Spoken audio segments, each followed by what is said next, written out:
Chris? Sorry, Ethan.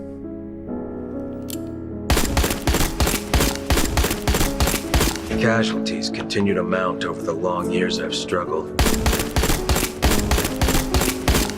More and more, I find myself wondering if it's all worth fighting for.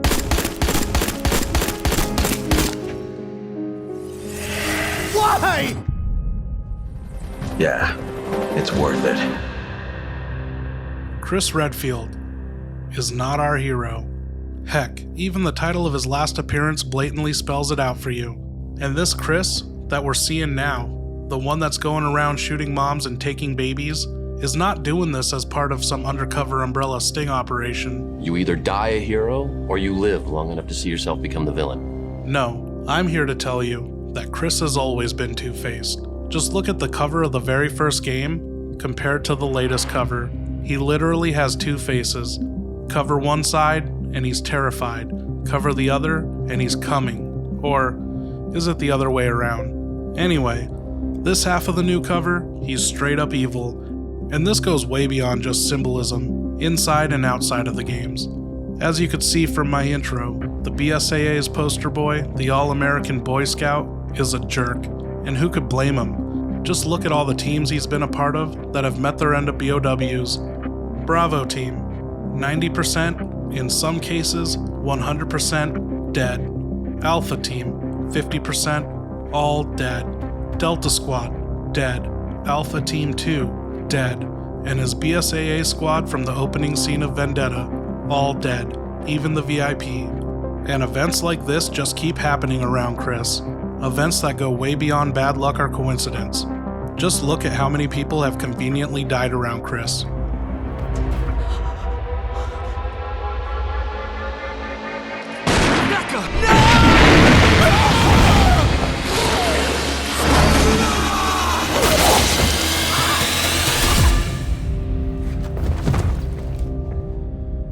We could have prevented some of those deaths. Shut up. The Redfield body count is high enough to rival that of the Clintons. Forget about this hunk. Chris is the real Mr. Death.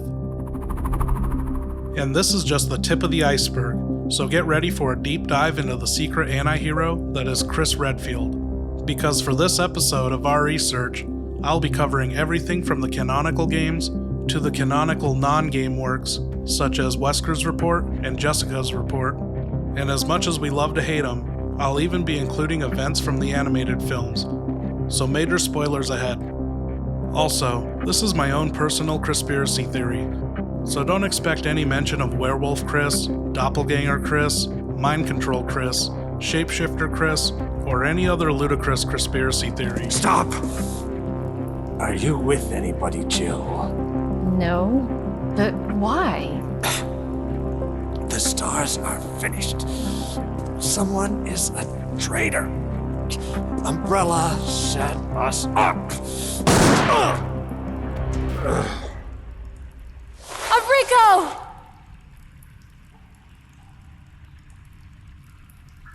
Traitor? Who? Now, before we jump right into why Chris is the bad guy, I need to set up some context first, because most of my evidence is circumstantial, but that doesn't make it any less compelling. So I'll be starting this video off with the origins of both Chris and Wesker, following their missions, team-ups, and eventual rivalry. Wesker, so you've come. Chris, you make me proud. Of course, you are one of my men. And I promise, after this video, you'll never look at Chris Redfield the same again. Part 1. Project Wesker. This project began in the 1960s, created by the founder of Umbrella, Sir Oswell E. Spencer. Spencer, much like every elite throughout history, started abducting children, but not for the same purposes that someone like Joe Biden would abduct them for.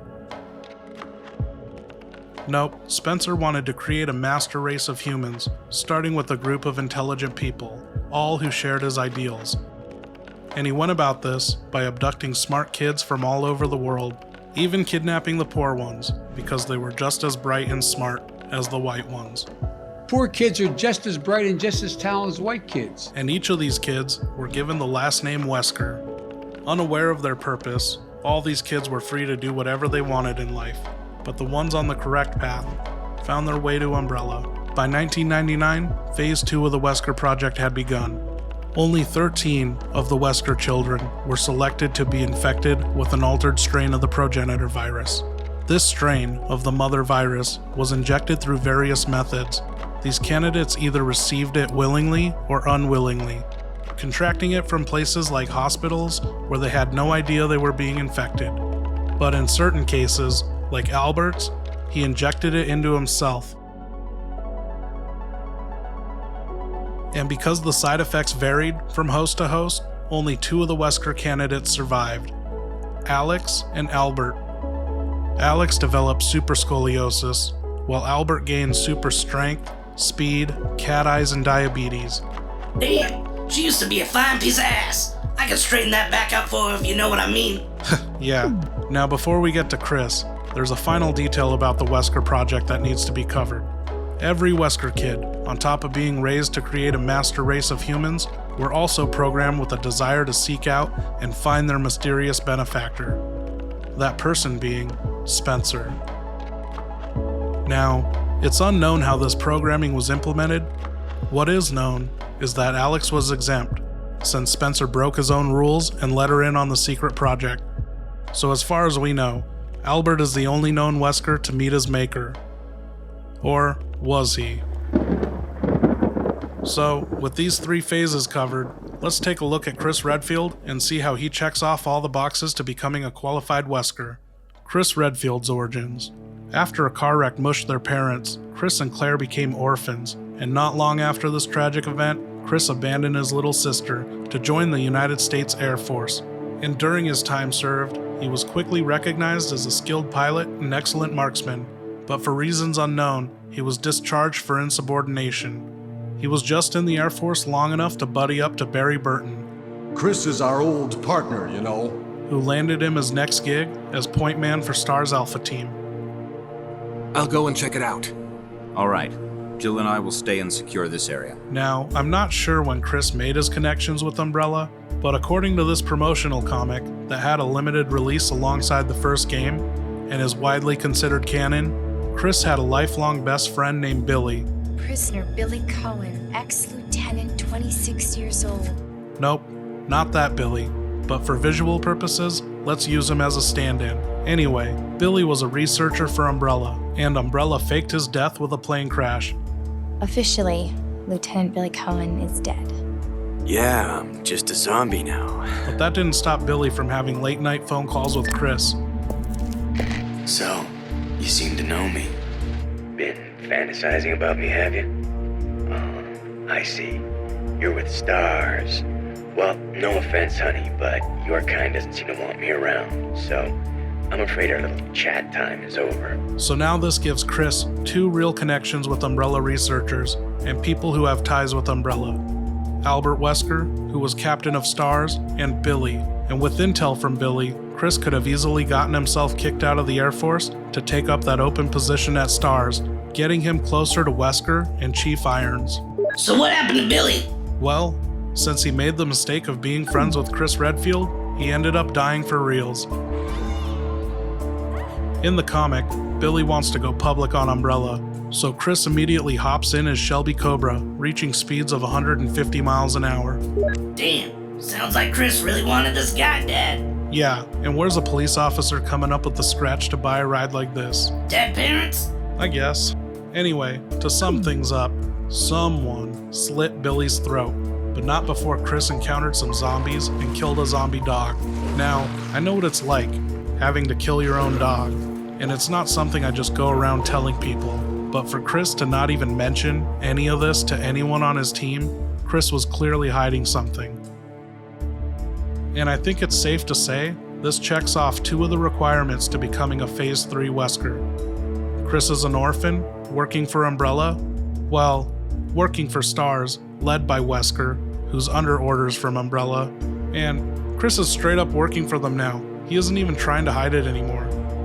Now for the 3rd phase, we have to cover the events of 1998, starting with the Mansion incident. At this time, Chris was on the right path to becoming a qualified candidate for the injection, but Wesker was just further along than him. And at this time, both Chris and Wesker were unaware of Spencer's little experiment, but they were driven by that desire Spencer had instilled within them to make his dream a reality and seek him out. A new superior breed of humans, given birth by the progenitor virus. The Wesker children were entrusted with endless potential. Are you saying I was manufactured? And we all know Wesker's story. Birkin gave him the progenitor strain, and he injected it in himself moments before his death. It's magnificent.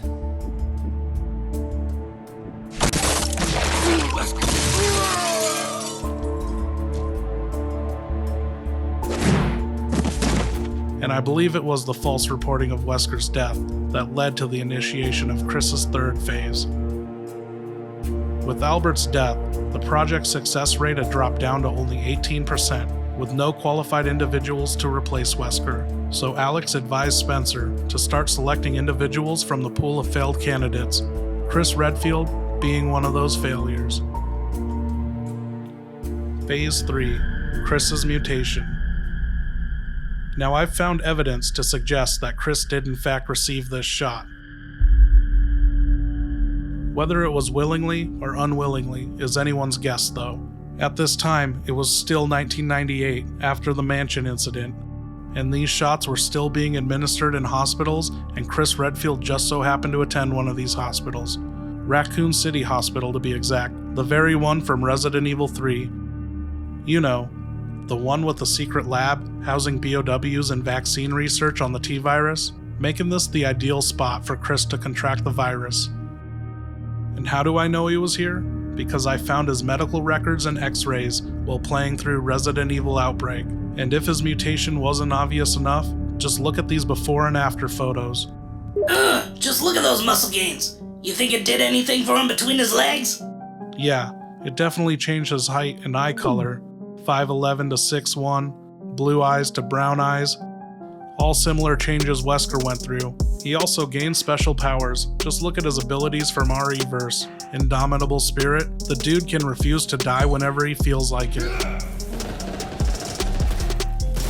And with that, we've checked off the third item on the to-do list to becoming a Wesker, leaving Chris with just that desire to seek out Spencer. Which brings us to Chapter 2, the Sibling Rivalry. And with all that setup out of the way, we now know where Chris is coming from, so let's examine the events of the first game, keeping all this new information in mind. The series begins with Bravo Team's helicopter conveniently malfunctioning near the Spencer estate. Now everyone likes to say this is Wesker's doing, but in the Wesker report, he never mentions it or takes credit for it. But Chris, on the other hand, is a skilled pilot who knows the ins and outs of helicopters and has a reason for wanting to go to the Spencer estate. Also, in the Wesker report, Wesker makes it very clear that Umbrella did not want the stars going anywhere near the mansion or lab. Initially, Umbrella instructed me secretively to keep stars out of the case. But, with the heightened emotions of the citizens, stars had no choice but to move in. But I think Wesker seized this opportunity as much as Chris did. Then at last, opportunity knocked. Whatever Chris's plan was here, whether it was to obtain information or destroy it is unknown, but what is known is that Chris is obviously hiding something. As you can see here, he plays dumb whenever Rebecca mentions Umbrella. Somebody sure knows how to get a deal. Most of the medical supplies here are from Umbrella. Umbrella. Don't you know? They're only the biggest taxpayers around here. They make most of these medicines right here. What's Umbrella? Don't you know? It's a large-scale pharmaceutical company based in Raccoon City. Oh, I see. Like those late-night phone calls with Billy meant nothing to him. But Enrico sees through his lies. Don't come any closer, Chris. Double crosser. Enrico, wait. And remember earlier how Enrico treated Jill in the same situation? He had no problem with Jill, but he knew something was up about Chris. Whatever he knew, though, he took with him to his grave, thanks to Wesker looking out for him. Double crosser! Don't! Seriously, throughout this entire game, Wesker is always there for Chris.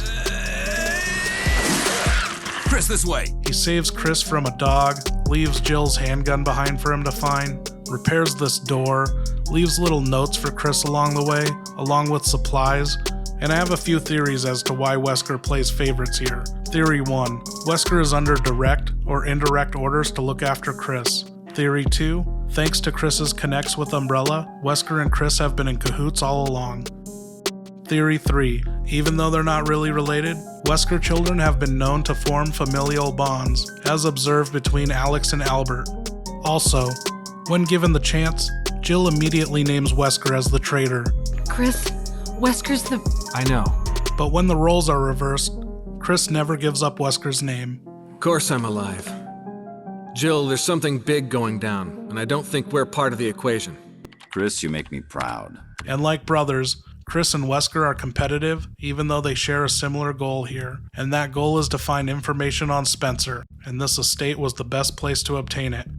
Or so they thought, because this lab housed an AI that contained the entire summation of Umbrella, UMF-013. Unfortunately for the Weskers, they arrived a little too late. Sergei had already stolen it, along with the far superior T-011 Tyrant. Had the AI remain, along with the superior Tyrant, maybe this incident would have played out differently. But with the information lost, Wesker no longer needed Chris, or maybe he just wanted to defy Spencer. Either way, he released the Tyrant that was available to him.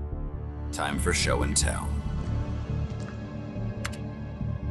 Now in this context, this scene isn't as hilariously awful anymore. The ultimate life form. Tyrant.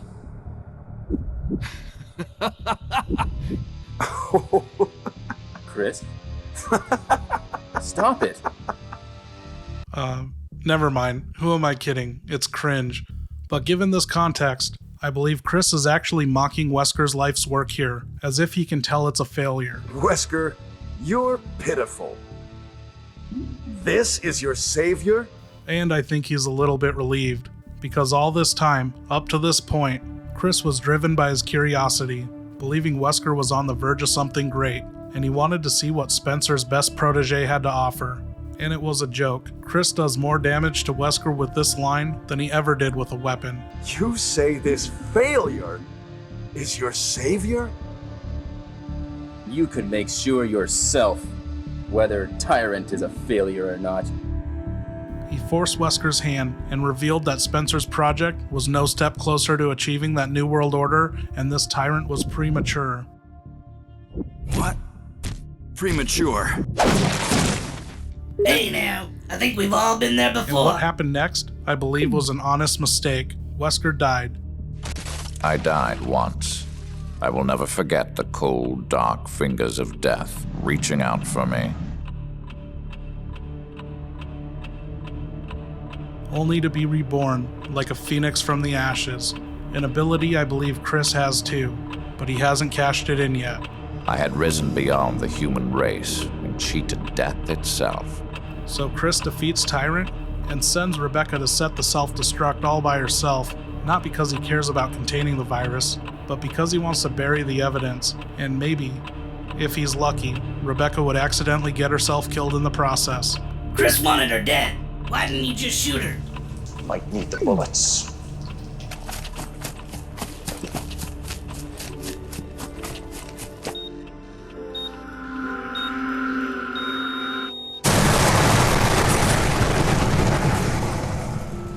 So, following the destruction of the mansion, Spencer has Chris's Wesker status reinstated and finally gives him that progenitor strain, causing Chris to become increasingly agitated.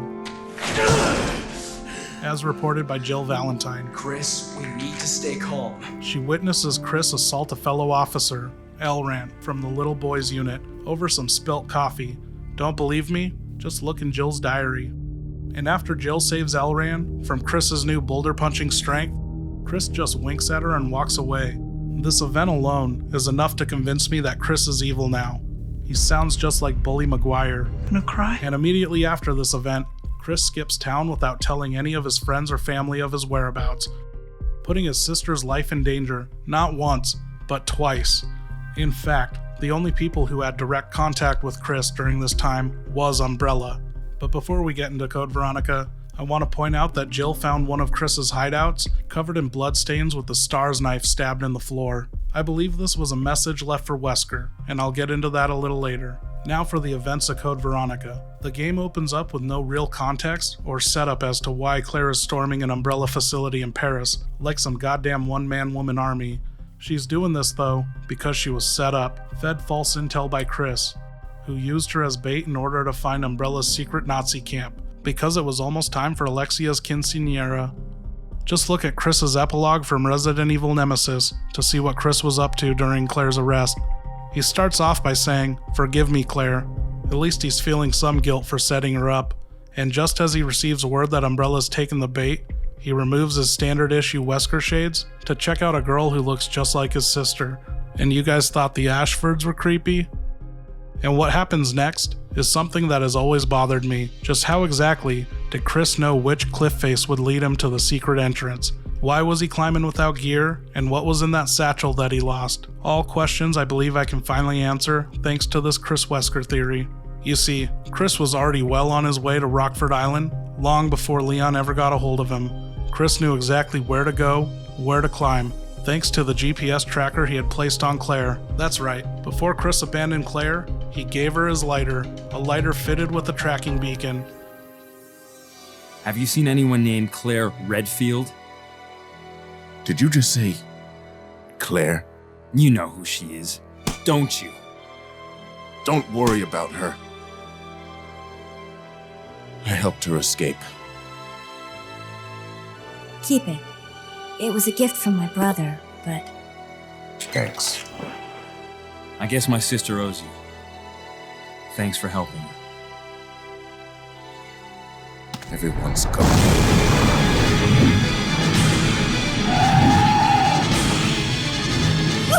Unfortunately, he lost the tracking receiver along with his other supplies, and as for climbing without gear, after the progenitor shot, he was superhuman now. A fall from this height would just be a minor inconvenience to him. So Chris makes it to the top, right where the tracker told him the lighter would be. And as you begin to catch on, you'll notice Chris only ever does the right thing as long as it serves him. In this case, he only saves Rodrigo to get his expensive lighter back. With Chris now inside the facility, he discovers that Wesker's here, along with his BOW snatching organization, Post Capture Force, a business model Chris would later go on to adopt and perfect with the formation of his Bioterrorism Security Assessment Alliance. And it's here, at this confrontation, where Wesker realizes Chris is now a Phase 3 Wesker, because no average man could survive a chokehold grip toss like that with only their neck to break their fall. Best case scenario, Chris would have been paralyzed. And with this even playing field, the sibling rivalry really takes off. But as usual, Wesker is always one step ahead of Chris, stealing the BOWs and forcing Chris to do all the hard labor. Chris, since you're one of my best men, I'll let you handle this. Chris really is one of Wesker's best men. Chris finishes off the Ashfords, destroys the base and all the research, eliminating Spencer's rivals and protecting his future utopia. Wesker then steals Steve's body for the virus within him, saving Chris from an awkward conversation about who's sitting on whose lap in the jet. But as thanks for handing over Steve, Wesker returns Chris's STARS knife, the same one from the apartment, signaling that the game has just begun. So, fast forward to 2003. 5 years later, Chris has formed his own bioweapon recovery team under the guise of anti-bioweapon activism, forming the BSAA, an NGO with no real authority or jurisdiction yet. But thanks to an anonymous tip from Wesker, for reals, Wesker called in Chris's anti-bioterrorism team to storm the Umbrella Caucus lab in Russia, which provided the perfect cover for Wesker to slip in undetected.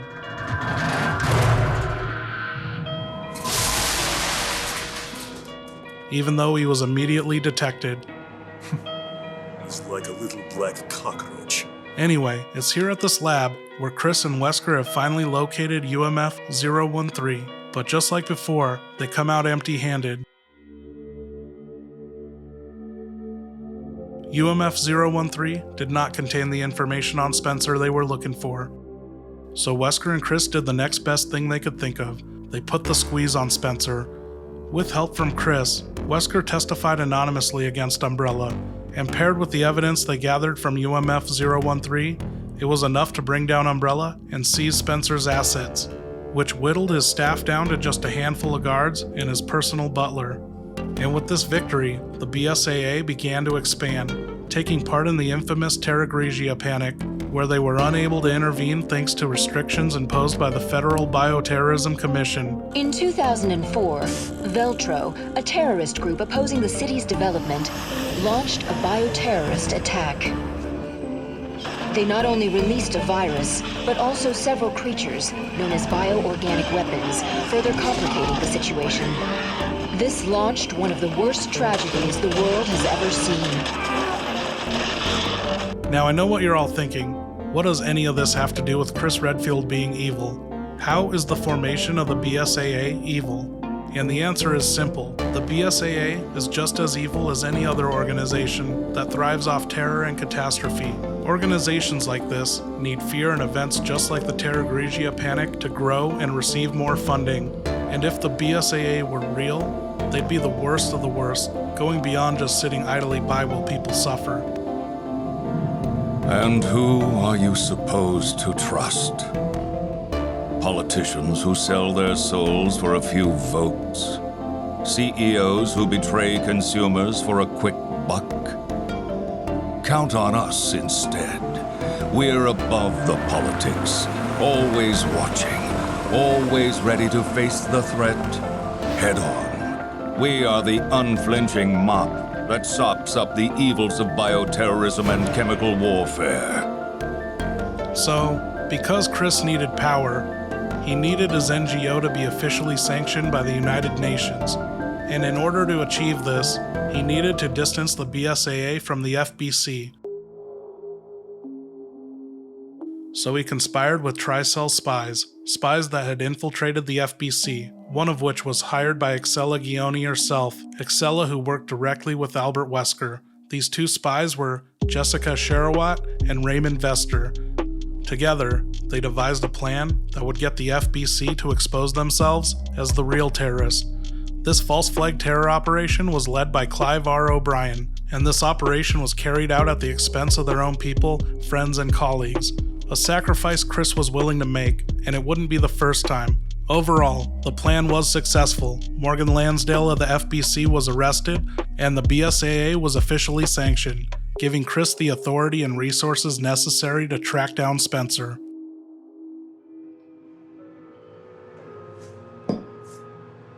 Almost too easy, wasn't it?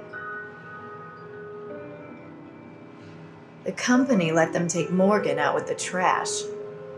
Tough world. The BSAA isn't as useless as I thought.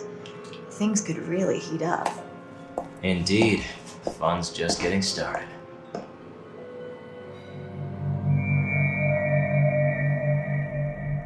But there was just one more problem. Jill. Jill was still alive, and I don't know why. Maybe because she's seen too much. But Chris is constantly trying to get her killed. He sends her off to fight hunters alone. He abandons her in Raccoon with the Nemesis. In Revelations, he withholds information that ends up putting Jill and Parker's lives in danger. I sent Jill and Parker to the Mediterranean on faulty intel, but now I've lost contact with them. I haven't heard from them since. Sending them on a wild goose chase in the middle of the Mediterranean Sea. And thanks to a decoy Chris, Jill is gassed and stripped of her weapons, and then she's targeted by a satellite laser, and when it's all said and done, he makes Jill do all the work again. He forces her to swim in T-Abyss-infected waters, and Chris doesn't even help to carry Parker to safety.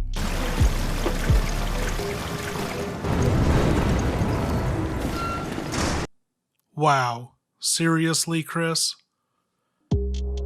And after all that, especially with the T-Abyss inoculation, the BSAA was required to run tests on Jill, and this is when they discovered Jill's rare condition. Jill had been infected with the T-virus all along, ever since she contracted it from Nemesis back in '98. But thanks to a vaccine, she was able to bond with the T-virus, a mutation that made her more resilient to other viruses.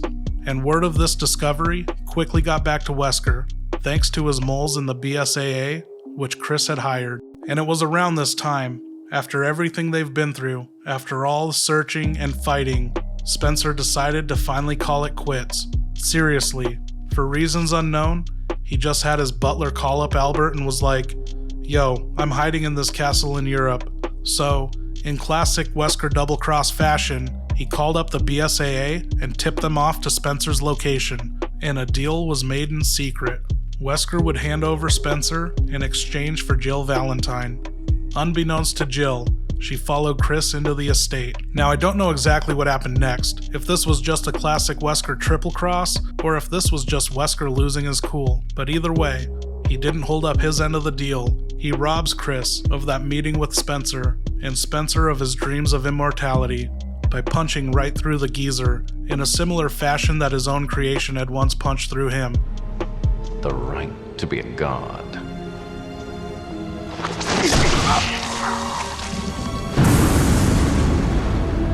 That right is now mine.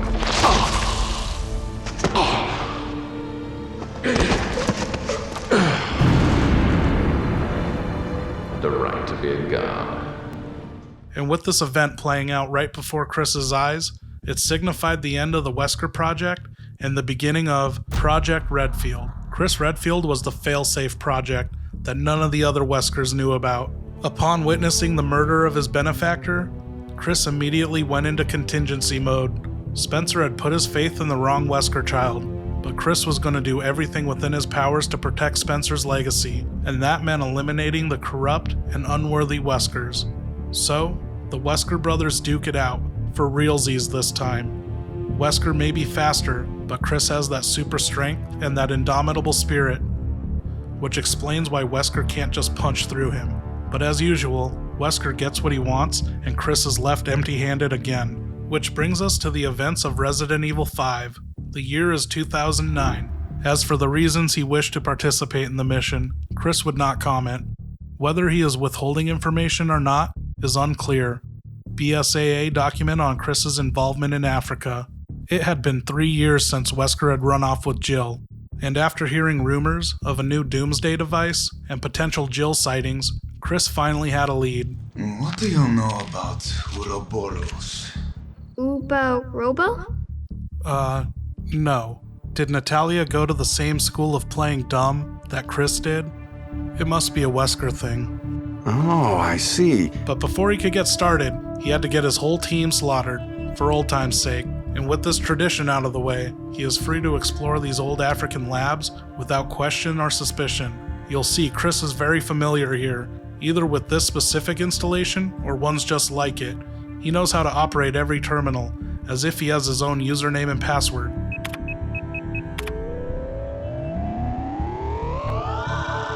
He also knows what's waiting just around the corner. Wait. Seriously, there's no other way to explain this scene, other than he's been here before. Umbrella. He also knows exactly where to look for Jill and where she should be stored. And along the way, he discovers that Jill was abducted for her blood. Wesker was finally able to perfect that virus he'd been working on all these years to execute his own version of Spencer's Utopia. And this improved virus was called Ouroboros, and much like Wesker's Tyrant from the first game, I'd say it's a major embarrassment. Chris once again mops the floor with Wesker's life's work. If Wesker honestly thought the virus was perfect, and that he was a suitable candidate to bring about the next stage of evolution, don't you think he would have taken the virus himself, before letting Chris destroy everything? My only guess is that Chris's sudden appearance caused him to rush things, because this cannot be what Wesker had envisioned a god to look like. Just look at him. No way this is what Spencer wanted. And this all comes to a head in this volcano, where we really get to see Project Redfield's powers shine for the first time. Instead of running from boulders, Chris finally conquers them by punching them straight into hot lava.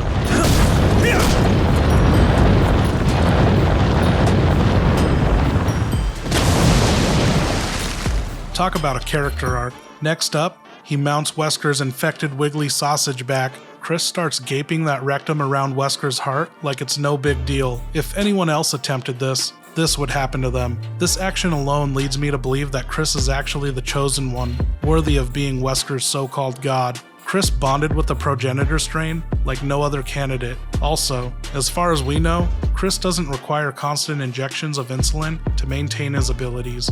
Do it now! Give him the shot! Also, on an unrelated note, how come these viruses never affect the host's dick? You'd think that a wiggly worm monster would make use of the wiggliest appendage on the human body. Wiggle, wiggle, wiggle, wiggle, wiggle, wiggle.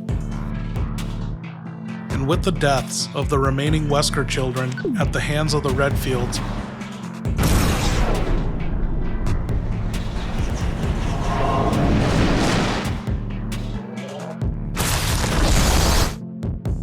Chris's mission was far from over. Wesker's operatives and failed Weskers were still out there, ones who could potentially disrupt or misinterpret Spencer's will.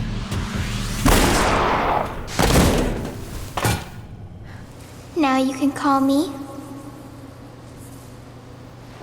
Alex.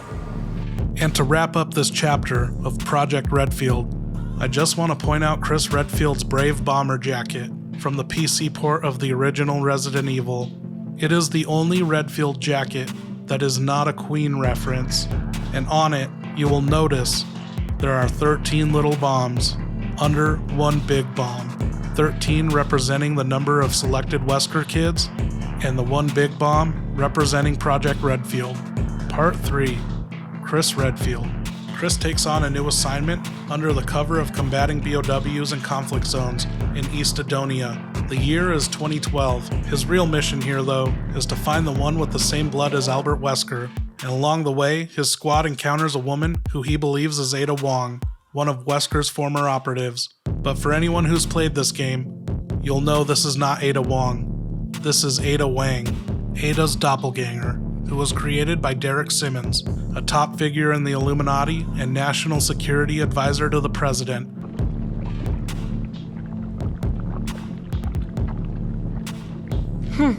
Looks just like me. No wonder Leon is confused. Simmons created Ada Wang because the real Ada dumped him and he still wanted to have sex with her. But Wang ends up betraying the BSAA, resulting in all of Chris's men dying. Again. And from this, Chris gets amnesia, but he remembers just enough about himself to know he needs to avoid any tests that the hospitals may run on him, because these tests would reveal the progenitor strain inside him. And this is all true, by the way. The game says he took off before the hospital could see him. He disappeared for 6 months. No idea what he was doing for those 6 months. It's not unlike Chris to abandon his friends and family, so I'm sure Claire wasn't the least bit worried. Just look at her phone call with Piers right after they find him. She doesn't even care he's been missing for 6 months. So he's in China now? However, at this time, we're unable to find all right. connections to the wide-scale terror Yeah. Well, tell Piers to look after him. as well as the tragedy that befell the city of Tall Oaks earlier this week. Maybe she knows something, like this is all going according to plan, and Chris is getting ready to turn all these Chinese people into zombies, which means a bigger paycheck for the Redfields to buy more gifts. And on a side note, I just realized this. If Claire is in on this, she has a thing for abducting children, just like Spencer did. But back to Chris. Until Piers Nivens and the BSAA found him, Chris lived as a moody and violent drunk. Another round.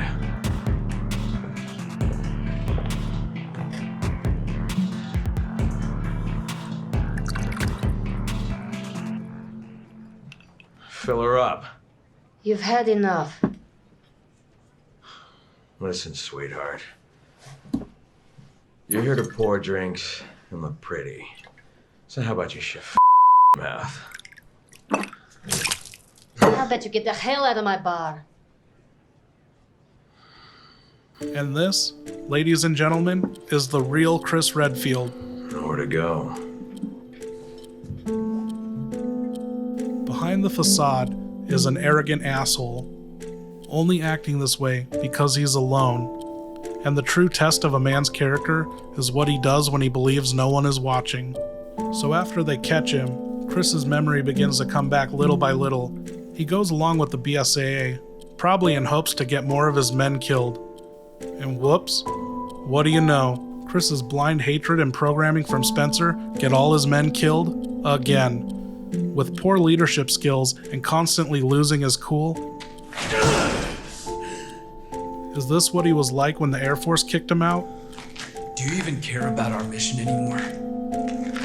Shut up! I feel sorry for all the men that died believing in you. What happened to the legendary Chris Redfield, huh? What happened to you? And then he finally gets to kill Ada, or so he thinks, but only after she initiated the launch to kill everyone in China. And knowing Chris, he is okay with this.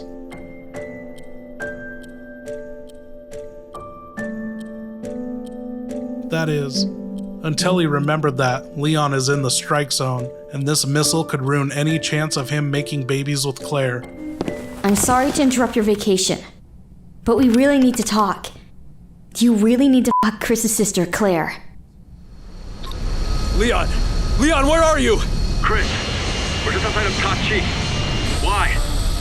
Get the hell out of there! But if he didn't stop the real threat to the world, there would be no more Redfield bloodline to carry on.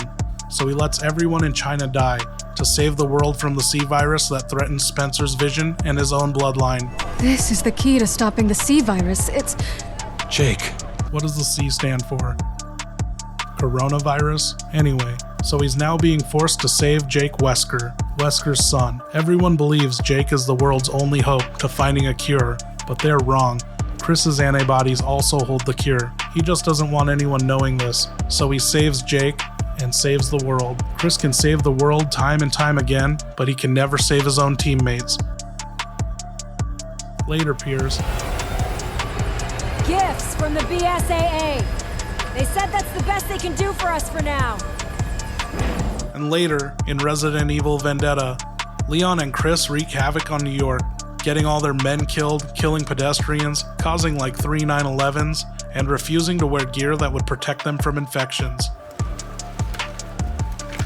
You should be wearing a clean suit, or at least a mask. Yeah, well. How you doing? And after this, Chris leaves the BSAA. I'm not sure why.